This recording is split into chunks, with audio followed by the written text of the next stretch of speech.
Si vous visitez Jérusalem, ou même si vous voyez une photo de Jérusalem, la structure la plus importante et la plus reconnaissable est probablement le dôme du rocher, sur le mont du Temple. Ce sanctuaire islamique est absolument incroyable. Et ce n'est pas surprenant, puisque l'architecture a été copiée sur celle des Byzantins. La forme octogonale a été copiée sur celle de l'église du repos de Marie, qui était autrefois située juste à l'extérieur de Jérusalem. Le dôme a été copié sur celle de l'église du Saint-Sépulcre. Les architectes méritent beaucoup de respect pour avoir copié la collection parfaite des caractéristiques, pour faire de ce sanctuaire une œuvre d'art. Le rocher en question est la pierre de fondation, parfois appelée le rocher noble. Les pierres sont très importantes dans l'islam. De nombreux juifs, musulmans et chrétiens croient que la pierre de fondation était l'emplacement du Saint des Saints, dans le second temple juif à l'époque de Jésus, et que c'est là que l'arche de l'Alliance était placée, dans le temple de Salomon.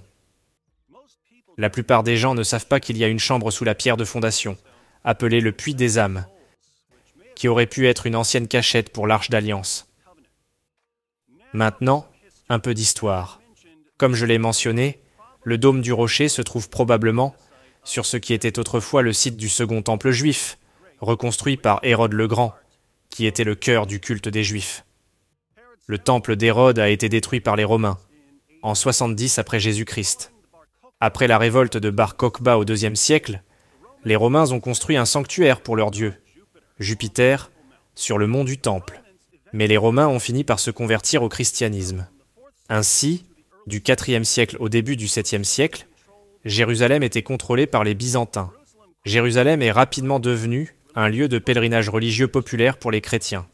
Mais en 638, la ville a été conquise par le compagnon de Mohammed, le calife Omar. Plusieurs décennies plus tard, la construction du dôme du rocher a commencé pendant le califat omeyyade sur ordre du calife Abd al-Malik. Maintenant, pourquoi Abd al-Malik a-t-il construit le dôme du rocher ? La plupart des musulmans sont convaincus que c'était pour honorer le voyage nocturne de Mohammed. Lorsque le prophète de l'islam fut emmené au mont du Temple, sur un âne volant mythique nommé Barak. Mais il n'y a aucune preuve qu'Abd al-Malik ait construit le dôme du rocher pour honorer ce voyage nocturne. Le voyage nocturne était apparemment une légende ultérieure. De nombreux musulmans sont convaincus que la sourate 17, verset 1 du Coran fait référence à ce voyage nocturne. Le verset dit « Gloire et pureté à celui qui de nuit fit voyager son serviteur, Muhammad. » Les traducteurs ont ajouté entre crochets « Muhammad » de la mosquée Al-Haram à la mosquée Al-Aqsa, dont nous avons béni l'alentour, afin de lui faire voir certaines de nos merveilles. C'est lui, vraiment, qui est l'audient, le clairvoyant. Remarquez qu'il n'est même pas question d'un âne volant, emmenant Mohammed à Jérusalem. Jérusalem n'est même pas mentionné. Plus tard, les musulmans ont identifié la mosquée Al-Aqsa comme le mont du Temple, mais ce verset ne dit rien de tout cela.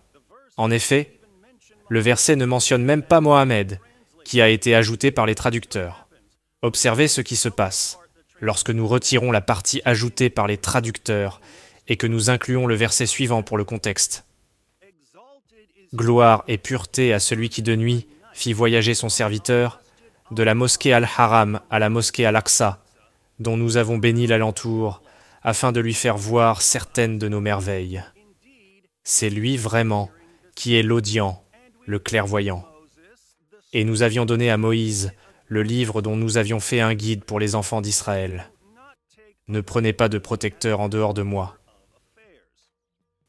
Dans le contexte, le voyage nocturne dans le Coran semble parler de Moïse.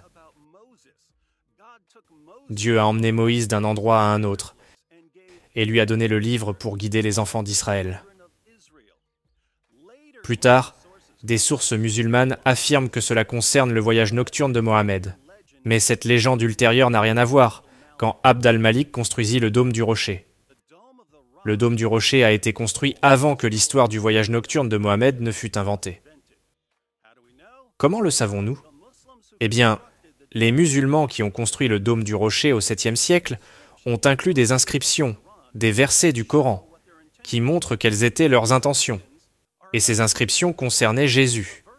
Ces versets sont une réprimande adressée aux chrétiens et aux juifs. Les inscriptions proclament que Dieu n'a pas de fils, ni d'associé. ce qui est une réponse aux chrétiens. Mais elle proclame également que Jésus est un prophète envoyé par Dieu, ce qui est une réponse aux Juifs. Par ailleurs, les inscriptions coraniques contiennent des variantes textuelles du Coran, que les musulmans lisent aujourd'hui. Ce qui signifie que nous pouvons également considérer le dôme du rocher comme un rappel que le Coran n'a pas été parfaitement préservé. Abd al-Malik semble donc avoir construit le dôme du rocher comme une insulte aux Juifs et aux chrétiens, plutôt que comme un mémorial au voyage nocturne de Mohammed. Le voyage nocturne que la sourate 17 ne mentionne même pas. Mais plus tard, l'histoire du voyage nocturne est devenue populaire dans la Sira et les hadiths.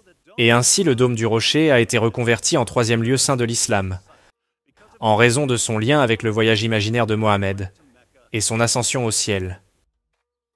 Le dôme du rocher a été endommagé par des tremblements de terre en 808 et 846. Le dôme d'origine s'est effondré en 1015 et a été reconstruit plusieurs années plus tard.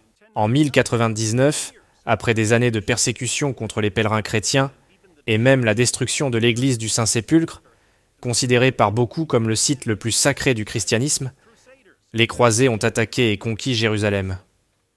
Ils ont transformé le dôme du rocher en église, et la mosquée voisine, la mosquée Al-Aqsa, est rapidement devenue le quartier général des Templiers pendant la nuit.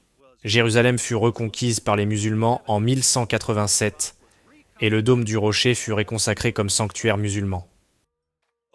Au fil des siècles, le dôme du rocher a connu diverses rénovations et restaurations, notamment les magnifiques tuiles d'à l'extérieur, dont certaines ressemblent à des images de démons. Et bien sûr le plaquage d'or sur le dôme, qui a été ajouté au XXe siècle. Et maintenant, après avoir été construit et reconstruit, après avoir changé de main à plusieurs reprises, le dôme du rocher se dresse comme un sanctuaire parfait pour l'islam. L'architecture a été copiée, tout comme Mohammed a copié presque tout. Pour sa religion, l'emplacement a été spécifiquement choisi parce qu'il s'agissait d'un lieu saint pour d'autres peuples. Tout comme la Kaaba, autrefois un centre de culte païen, tout comme Sainte-Sophie, un centre de culte chrétien, tout comme la mosquée Babri, construite sur ce que les hindous croient être le lieu de naissance de Ram, l'islam est obsédé par le contrôle des lieux saints des autres. Tout comme Mohammed était obsédé de s'accaparer les personnalités religieuses des autres, transformant Abraham, Moïse, David et Jésus en fervents musulmans. Ajoutez à cela un tas de mythes, de légendes et d'embellissements ultérieurs, et vous convaincrez des centaines de millions de personnes qu'elles doivent absolument préserver cette gifle aux Juifs et aux chrétiens du monde entier. Puis vous obtenez le monument ultime, à tout ce que le faux prophète le plus évident de l'histoire est venu faire.